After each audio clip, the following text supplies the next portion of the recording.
Hi again, welcome back to the Healing Astrology Series. If you're watching on podcast or listening on podcast, please see the link in the description box to the YouTube channel playlist.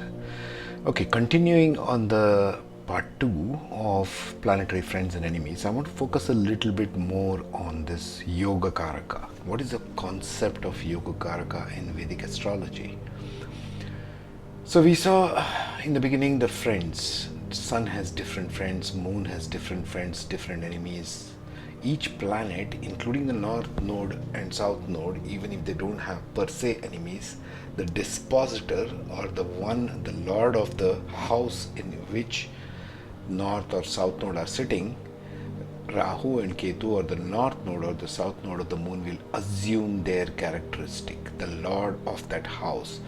We are talking about, as I'm pointing here, in the inner circle of zodiac, the 12 signs, and their lordship is indicated, lordship of the sign. The placement in the houses will be different because the ascendant is different. Like I mentioned, if Sun is the ascendant, if it's the Leo rising sign, Virgo will be the second house, Libra will be the third house, Scorpio 4th house, Sagittarius 5th house, and so on. So it goes for every ascendant. If Aries is the rising sign, Taurus becomes the second house, and the lord of which is Venus. So the lordship is crucial to understand. That's why I want to spend some more time talking to you about it. Okay. And what is the Yoga Karaka in context to the lordship? The friends, whoever you see in blue over here marked, the friends right up till Saturn, every planet has a particular friendship with some other planet. So think of it as you're playing in the field of planets here. The planets themselves have a personality, they have a friend, and they have neutral to someone, and they have enemies to some other ones, right? So everything in Vedic astrology is based on drishti or sight or looking at. The way Sun looks at Moon, Mars and Jupiter, the first one there on the list, is in a friendly way. The way the Sun looks at Venus and Saturn is inimical way. That's why if the enemy planets are placed in the lordship of the Sun, that is Leo, then it will not do very well. It loses some of its good strength or whatever it can provide, good or bad. That being said, the friend ones, for the Sun as an example here, in the Leo ascendant, in the Leo sign, if Moon, Mars and Jupiter are sitting, they are in a friendly sign. So those become the Yoga Karaka. Yoga Karaka means, what is the yoga in this context? Not the physical yoga that you sit and do. Yoga means a combination of planets in context to Vedic astrology. There are more than 108 yogas. We might get into it sometime later. That's completely another topic, okay? It's very detailed. There are lots of different kind of yogas, or a combination of planets, arrangement of planets and in different houses for different ascendants, for different nakshatras, and so on and so forth. It's like a rabbit hole in and of itself. We are not going to go and talk about yoga at this point. Just want to mention it to you. Yoga Karaka means these planets which are friends to the particular planet and therefore the lordship of the house, they become the Yoga Karaka. Means if they are occupying those particular signs with their friends with, it's and in certain positions and houses, it becomes very exalted for that particular individual. Okay, just wanted to keep that as a side for you to note here. So that becomes a Yoga Karaka. Friends are Yoga Karakas for every planet, depending upon which ascendant, depending upon which sign, etc. For example, Saturn is a Yoga Karaka for Taurus and for Libra, because both are ruled by Venus. Just giving you a random example over there. So now let's look at natural friends and enemies, natural benefics and malefics. This is pertaining to the planets. We are still talking about the planets, and as respect to zodiac, we are not yet come to nakshatra. We'll do that later. Keep following this one so you will know what it is. If you're not subscribed, I advise you to subscribe because there's lots more material coming in. So, natural benefics and malefics. What does this mean? Natural benefics and malefics list is as shown here. This pertains to the 12 zodiacs and their lords. Sun as ego is cruel. As ego, because sun also stands for the soul. The soul is not cruel, but when it becomes embodied as the sun, which wants to seek an egotistical fixed standpoint, sun is very fixed in its attribute, can become cruel. I'm just listing this as it is listed in the Vedic astrology, okay? Benefic, moon can be benefic, as in provide good results, in a waxing one. That means it is going from new moon to the full moon. It can become malefic in a waning style. Means it's going from full moon to the new moon cycle. So moon has basically two halves. They call it the Shukla Paksha and Krishna Paksha of the month. Every month it goes through two cycles. One, it is going towards full moon. When it's going towards full moon, away from the sun and to the opposite house, 180 degrees away from the sun. When it is in that cycle, it is waxing moon. That means it is moving from new moon to the full moon stage. Those 15 days. That's the when moon becomes benefic, and the more it is towards full moon, the more benefic it is. It's a question of degrees because moon is constantly waxing and waning, right? From full moon going towards new moon, that is the Krishna Paksha. That means when it is going in the new moon stage, when it's losing its illuminance. When moon starts losing its illuminance slowly from full moon going towards the new moon, it becomes malefic, as in it provides bad results. This is why I had made another video, if you're watching the channel, about what defines a person as optimist and a pessimist.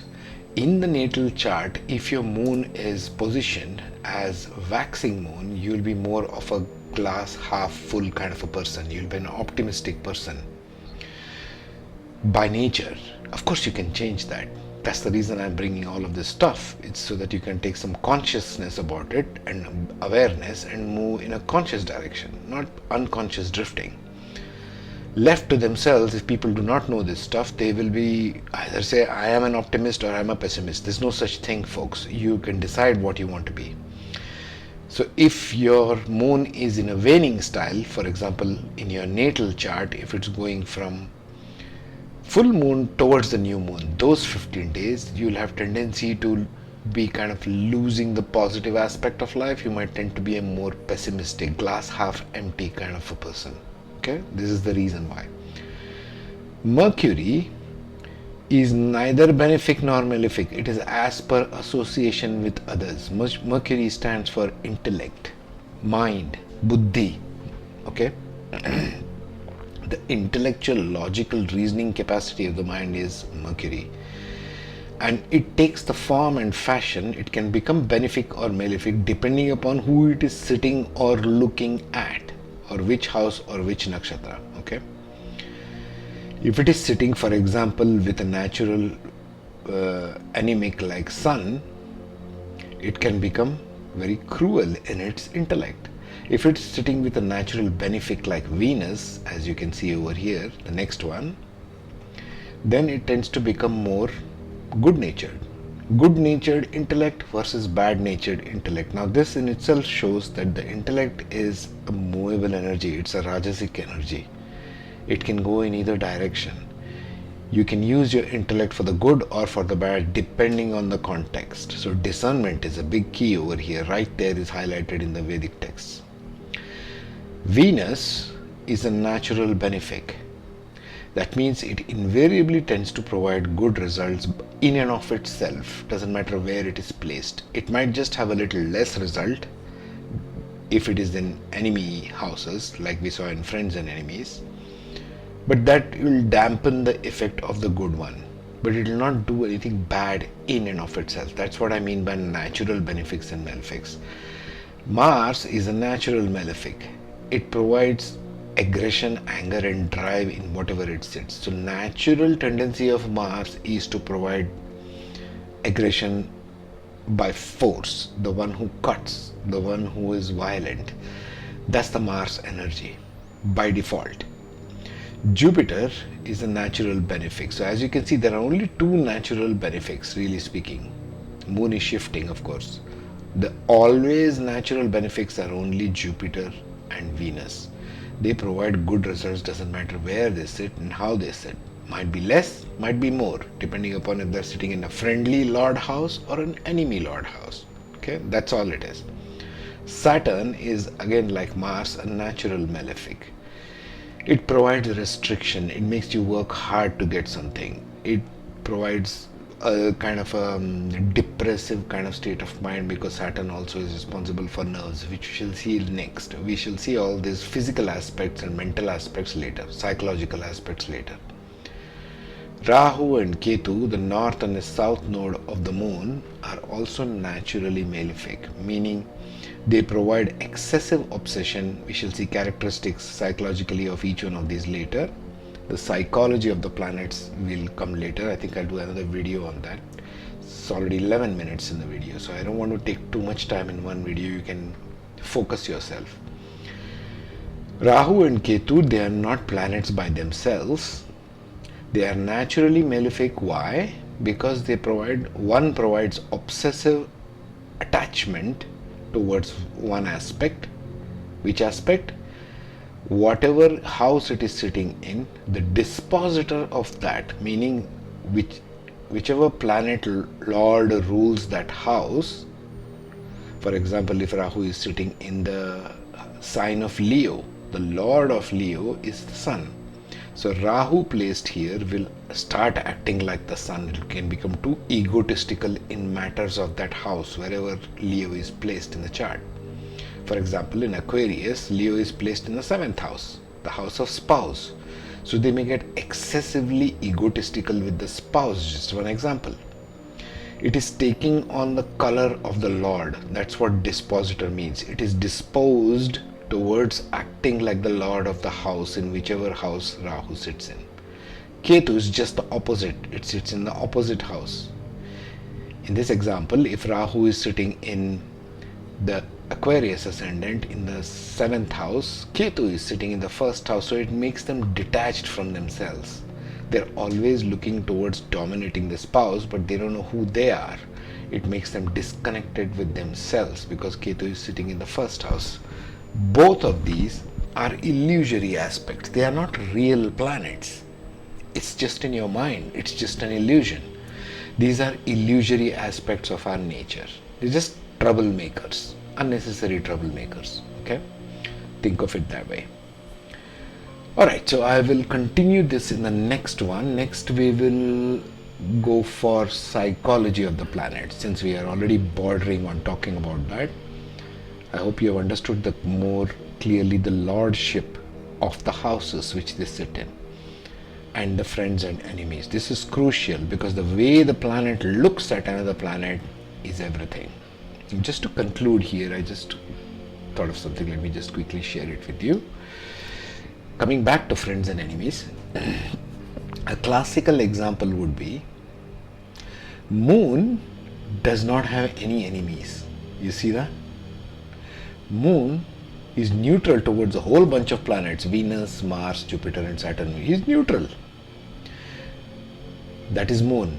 So Moon is not looking at, follow the terms here, looking at anybody as enemy. It is neutral to everybody else, or it has friends. Doesn't mean everybody else has Moon as the friend. Look at how many planets have Moon as the enemy. If the planets have enemy, therefore the lord of the house also has enemy, right? By extension. So Mercury is enemies with the Moon. Venus is enemies with the Moon. Saturn is enemies with the Moon. So whichever sign it is placed in, for example, if Moon is placed in the house of Gemini or Virgo, ruled by Mercury, or if Moon is placed in Taurus or Libra, or if Moon is placed in Aquarius or Capricorn, all of these are ruled by these particular planets. These signs, they have lordship. These planets have lordship over those signs, like it is shown over here. So you need to remember this. So it is not necessary just because moon doesn't look at anybody else as enemies. There are some other three guys like Mercury, Venus and Saturn who look at moon as enemy. See? So it depends upon the drishti, it depends upon the site, which one you are looking at. It doesn't mean if one planet does not have enemies, the other ones don't look at that one as the enemy. So enemy site in this case is going one-way traffic. These three chaps look at moon as the enemy, but moon doesn't look at these three as enemies. So it depends upon how it is placed. Just keep that in mind. Next, we will talk about natural benefics and malefics. We finished that. We'll talk about psychology of planets. Okay. Take care. Keep watching. Subscribe to my channel, the playlist, and if you're listening on podcast, you can click on the playlist for the complete list and you can see which one you'd like to study today. Take care, be safe. Thank you for all your likes, shares, subscribes, and I'll catch you on the next one.